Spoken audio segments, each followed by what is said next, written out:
Okay, on SmartSheet, as you know, you can click on Home here and you'll see all the sheets that we have. I believe we have up to 150 available to us, and so we're only up to 52. The majority of those are through the 2016 Majors project.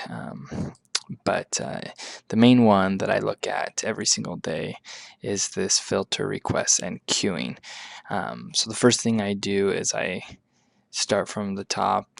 It's a little redundant sometimes, but I check this done column to see if, and I kind of scroll down up until I see something that's not done. So for example, we're a little past due on the GPI college search checklist email, also on the 30/60/90 incomplete daily email. But if you know what's going on with those, and you can skip down to the next day. So today is March 18th. The only thing we had for today was an out-of-state counselor visit email. So I went in and I sent that email this morning and checked it to done. Tomorrow's chat is already queued up from an earlier time, and so on and so forth. And a lot of times this will be mainly for the events, is the times where you'll see a print piece that's coming out. Regular print pieces like the junior minority brochure or the inquiry postcard, those are not in here because they're already been scheduled before we started using this. They could easily be put in, but they're coming regularly and tracked more through Excel, so on the mail schedule.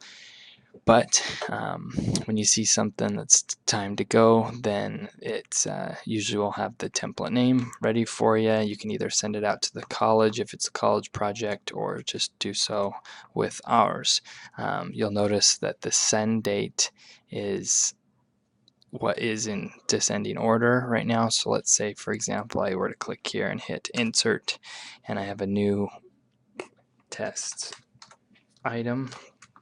And I came over here and I said this was actually going to be moved to March 30th.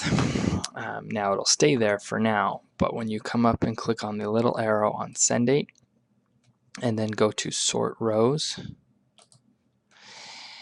you want to sort ascending by send date and hit OK. So you'll notice our test now jumped down to, if you scroll, March 30th. It's good to periodically do this to make sure everything's in line. Another thing that's nice that I've mentioned before is that it will not move things from one section, such as admissions, and mix them with things, for example, in engineering, as long as these headers stay the way they are and the things underneath them are tabbed over. So for example, if one thing that we need to add in, so this would be a good example, are the parent and family newsletter items. And so I can just, maybe we name them newsletter 1,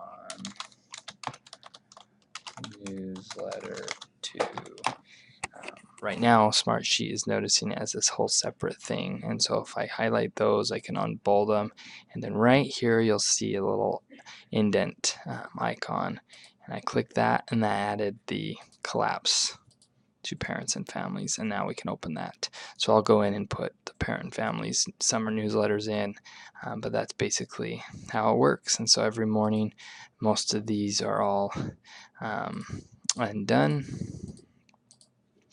and I'll just scroll through each one and make sure, for example, today's March 18th, and I usually try to look 2 or 3 days in advance, so nothing there.